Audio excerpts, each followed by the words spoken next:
एक बार सौनक जी 88,000 ऋषियों को लेकर आए और सूत जी से पूछे, गतेन तपसा किं वा प्राप्तये वांछित फलम तय सर्वभूत निधाना करते सम्महा। सूत जी से कहते हैं, सूत जी इस कलयुग में तप करके या व्रत करके जिसमें मनवांछित फल प्राप्त हो ऐसा उपाय। ऋषियों की बात सुन बोले सूत विचार, धन धन निबंध तुम सौनक जी सूत जी बताते कल के जीवों के लिए उचित समझ में आया है। भगवान विष्णु ने प्रेम सहित जो नारद को बतलाया है। मैं अभी सहज सा वह विधान तुमको बतलाए देता हूँ। श्री नारायण और नारद का संवाद सुनाए देता हूँ।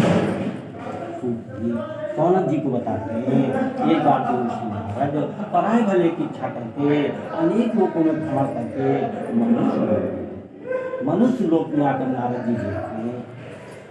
ततो दृष्ट्वा जनान् सर्वान् नाना कविशमितान् नाना योनिश पुण्यान् पुरुषान् मनुष्य लोक में आकर देखते हैं अनेक प्रकार की योनियों में उत्पन्न जीव अनेक प्रकार की मन में विचार करते हैं, इनका दुख दूर किया जाए। विचार करके देव ऋषि नारद वैकुंठ लोक को गए। वैकुंठ लोक में जाकर नारद जी देखते हैं, नमाम रमा के लिपात्रम चतुर्बाहु चामी करम चारुगात्रम जग प्राण हेतुम विको धूमकेतुम सदा सत्यनारायणं नौमि देवम्। सत्यनारायणं देवं शुक्लवर्ण चतुर्भुजं शंख चक्र गदा पद्म वनमाला विभूषितम। जहाँ शुक्ल वर्ण वाले चारों भुजाओं में शंख चक्र गदा पद्म धारण कर वनमाला पहने ऐसे भगवान के नारद जी ने दर्शन। जिस समय भगवान विष्णु ने नारद जी को देखा, आसन को छोड़कर नारद जी के पास आए। फिर सम्मान सहित श्री नारद को आसन पर अपने ले आए। उन कुशल पूछ कर मंद मंद आनंद कंद को भगवान विष्णु जिस समय नारद जी को देखते हैं समझ लेते हैं नारद किसी हेतु तुम्हारे पास आए, लेकिन फिर भी जो कष्ट आपने किया उसका प्रधान कारण क्या है? वैकुंठ लोक में आने का उद्देश्य असाधारण क्या है? भगवान विष्णु देव ऋषि नारद को पूछते हैं, हे देव ऋषि नारद वैकुंठ लोक में आने का कारण? नारद जी कहते हैं, मनुष्य लोक में अनेक प्रकार की अनेक प्रकार की उनका दुख दूर करने का भगवान विष्णु कहते हैं, प्रथमस्तु महापुण्यम स्वर्गे मते चा दुर्लभम तादिस्नेहाम्यावश्य प्रकाशयते अन्ना।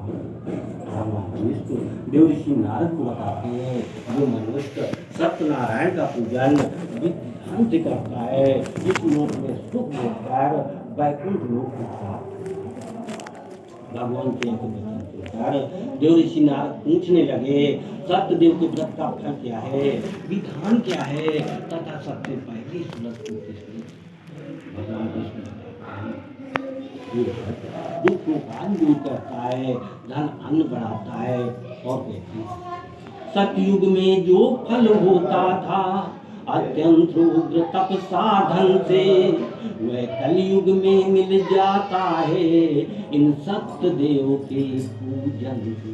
भगवान विष्णु देव ऋषि नारद को बताते हैं, जो बड़ी बड़ी तपस्या करने का फल होता था आज वो सत्यनारायण की कथा में मिल जाता। और जब जी चाहिए कार्य करें सब तिथियां उत्तम कहलाती हैं। संक्रांत पूर्णमासी ये परम पुनीत गिनी जाती। तिथि कोई भी कैसी भी हो इससे कुछ बनाओ बिगाड़ नहीं, पर किया धरा सब निष्फल है यदि मन में सच्चा भाव इस प्रकार जो चित्त दे कथा सुने सुप्रीत, निश्चय ही उस जीव की मिट जाए सब। अध्याय समाप्ति। बोलिए सत्यदेव भगवान की जय।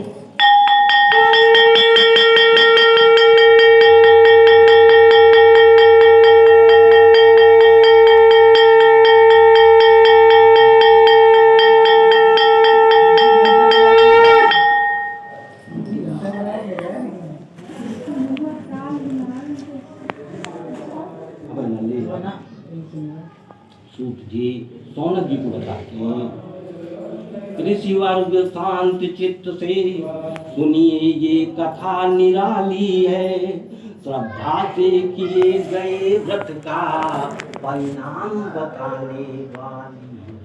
सूत जी सौनक जी को बताते हैं, था एक ब्राह्मण सतानंद जो दुख में समय बिताता था, करके भिक्ष वित्त नित्य भर पेट अन्न नहीं पाता था।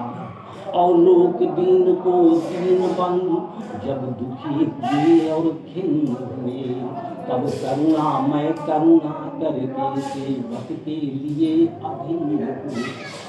सूत जी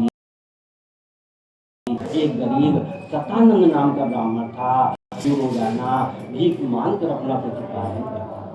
उस गरीब सतानंद की दशा देखकर भगवान, जिन्हें ब्राह्मण अति प्यारे होते हैं, बूढ़े ब्राह्मण का भेष बनाकर सतानंद के पास आए और पूछने लगे, हे विप्र, तुमने दुखी होकर इस पृथ्वी पर क्या किया? सतानंद कहते, ब्राह्मणों अति दरिद्रो सतानंद कहता है, हम जाति के ब्राह्मण हैं, अति दरिद्र, भिक्षा के लिए रोजाना इस पृथ्वी पर घूमते हैं, कोई उपाय जानते हो? भगवान सतानंद से कहते हैं, तश्रुतुं पूजनं विपकृत व्रत मुक्त्यं यत् कृत्वा सर्व दुःखेभ्यो मुक्तो भवति भगवान सतानंद से कहते हैं, तुम सत्यनारायण का पूजन करो, वो तुम्हारी सारी मनोकामनाएं पूर्ण। और कहते हैं, ऋषियों में जैसे व्यास देव सर्वोपरि माने जाते हैं, देवों में तेहि सत्यदेव आसन और आदर पाते हैं। कैसा भी भीषण संकट हो इस पूजन से मिट जाता है, जो जन सतव्रत रखता है अच्छी समृद्धि सुख पाता है। ये कहकर विधि को बता व्रत का पूर्ण विधान, वे विष्णु भगवान बस तत्क्षण अंतर ध्यान। सत्यनारायण की व्रत का विधान बताकर भगवान जब अंतर ध्यान हो गए, तब सतानंद सोचता है, वाकई में संकल्प करता है, आज भीख मांगकर उस ढंग से सत्यनारायण का पूजन विधि तथा प्रातः समुत्थाय सत्यनारायण करिते संकल्पम भिक्षार्थम अगम्य। भीख मांगी जाता है, उस दिन बिना मांगे रोज से अधिक धन मिल जाता है। पूजन की सारी सामग्री लाकर सत्यनारायण का पूजन विधि विधान से करता है। तो सूत जी सौनक जी को बताते हैं, वह बूढ़ा वह भिक्षुक ब्राह्मण फिरता था कभी विपन्न हुआ, पर आज सत्यनारायण की महिमा से सुख संपन्न हुआ। सब बिगड़ी दशा बनी उसकी, पूरा उसका काज हुआ। अब तक तो था सतानंद, अब सतानंद महाराज हुआ। सूत जी सौनक जी को बताते हैं, वो गरीब सतानंद जो रोजाना भी अपना प्रतिपादन करता था,